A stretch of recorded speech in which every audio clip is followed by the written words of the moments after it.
बिस्मिल्लाहिर्रहमानिर्रहीम। In this video we will discuss the endo pituitary gland के आपको basic concepts में बता देती हूँ। इसमें देखो, पिट्यूटरी ग्लैंड को हम हाइपोफिसिस भी कहते हैं। ये मास्टर ग्लैंड होता है आपकी बॉडी का। इसकी लोकेशन कहाँ पे होती है? ये इन द सेलर ट्रेशे का और under surface of the brain होता है, ठीक है। और बिहाइंड द नोज़ होता है, अबव द स्फेनोइडल साइनस, ठीक हो गया। इस ट्रांसफर रिसेक्शन भी इसे कहते हैं। एडिनो हाइपोफिसिस जो है इसे एंटीरियर लोब भी कहते हैं। ये एक्टोडर्म से डिराइव होता है, जिसे रेत के पाउच भी कहते हैं। न्यूरो हाइपोफिसिस जो है ये पोस्टीरियर लोब होता है और ये न्यूरल टिश्यू से डिराइव होता है, हाइपोथैलेमस। ओके, हाइपोथैलेमस और पिट्यूटरी का रिलेशनशिप, इसको हाइपोथैलेमस हाइपोफिजिया रिलेशन भी कहते हैं। अब हाइपोथैलेमस और एंटीरियर पिट्यूटरी का रिलेशन देख लें। इसमें क्या होता है? इनहिबिटरी और रिलीजिंग फैक्टर जो है वो कहाँ से रिलीज़ होते हैं? हाइपोथैलेमस से। हाइपोथैलेमस हाइपोफिजिया सर्कुलेशन होती है, इसमें रिलीज़ होता है एंटीरियर पिट्यूटरी हार्मोन का। अब इसके अगर आप रिलेशन देखें हाइपोथैलेमस और पोस्टीरियर पिट्यूटरी में, इसके अंदर क्या होता है कि एंटीरियर पिट्यूटरी के हार्मोन रिलीज़ करेगा और इफेक्ट इंक्रीज़ करता है, डिक्रीज़ करेगा। लेकिन हाइपोथैलेमस पोस्टीरियर पिट्यूटरी में क्या होता है? एडीएच और ऑक्सीटोसिन जो है वो हाइपोथैलेमस पे प्रोड्यूस होते हैं, ठीक है, सेल बॉडीज़ में। फिर उसके बाद ये सेक्रेटरी ग्रैन्यूल्स में आते हैं और फिर पोस्टीरियर पिट्यूटरी में सिर्फ स्टोर होते हैं। और हम इसके डिफरेंट हार्मोन देखेंगे कैसे कंट्रोल होता है। इसके एसिडोफिलिक है, बेसोफिलिक है। एसिडोफिलिक में सोमेटोट्रोफ और मोमेटोट्रोफ आते हैं। सोमेटोट्रोफ में ग्रोथ हार्मोन आता है, मोमेटोट्रोफ में प्रोलैक्टिन आता है, ठीक है।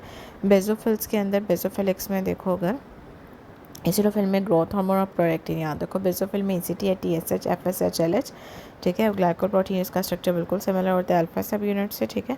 और बीटा जो है वो यूनिक होता है। अब इसके डिफरेंट हार्मोन्स देखो। ग्रोथ हार्मोन जो है ये क्या करते हैं? प्रोटीन सिंथेसिस करता है। प्रोटीन के सिंथेसिस से मसल मास बढ़ेगा, ठीक है। ऑर्गन की ग्रोथ होगी, बोन की ग्रोथ होगी। हाइपोथैलेमस क्या करते हैं? ये रिलीजिंग फैक्टर और इनहिबिटिंग फैक्टर रिलीज़ करते हैं। रिलीजिंग फैक्टर के अंदर growth hormone, releasing factor growth hormone के सेक्रेशन करेगा। सोमेटोस्टेटिन जो है ग्रोथ हार्मोन के सेक्रेशन को कम कर देगा। प्रोलैक्टिन का क्या काम है? ये मिल्क की प्रोडक्शन करता है, ब्रेस्ट की डेवलपमेंट करता है, ठीक है। हाइपोथैलेमस से जो इनहिबिटरी फैक्टर रिलीज़ होते हैं ये क्या करते हैं? प्रोलैक्टिन को, डोपामिन जो है वो प्रोलैक्टिन को कम कर देगा और TRH जो है वो प्रोलैक्टिन को ज़्यादा कर देता है।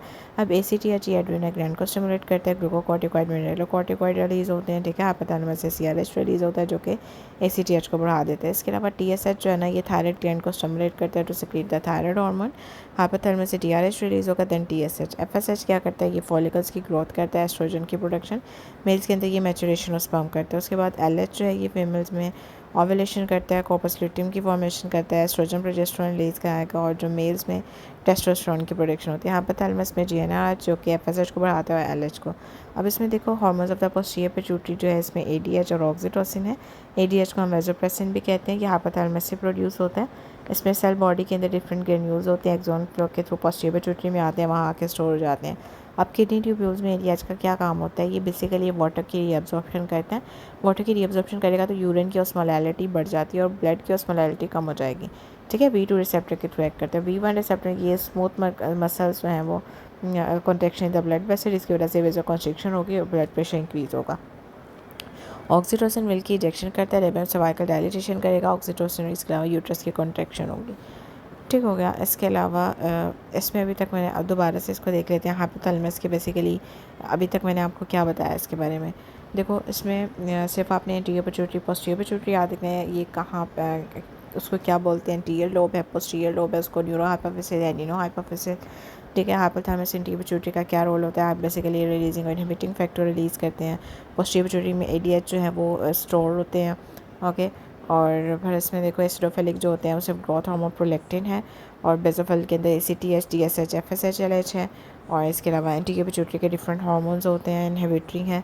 अब देखो ग्रोथ हार्मोन के जो रिलीजिंग फैक्टर होते हैं ये क्या करते हैं? ग्रोथ हार्मोन के सेक्रेशन को इनहिबिटरी के अंदर सोमेटोस्टेटिन और प्रोलैक्टिन के अंदर हाइपोथैलेमस से जो क्या होगा कि TRH है वो ज़्यादा करता है और जो इनहिबिटिंग फैक्टर डोपामिन है वो क्या करता है? हाइपोथैलेमस से प्रोलैक्टिन को कम करेगा। ACTH क्या करते हैं? ये एड्रेनल ग्लैंड को स्टिमुलेट करेगा। इसी तरह TSH है और FSH है और LH है, इसमें सेम ये आपने इसमें याद रखना है। If you have any question you can ask me.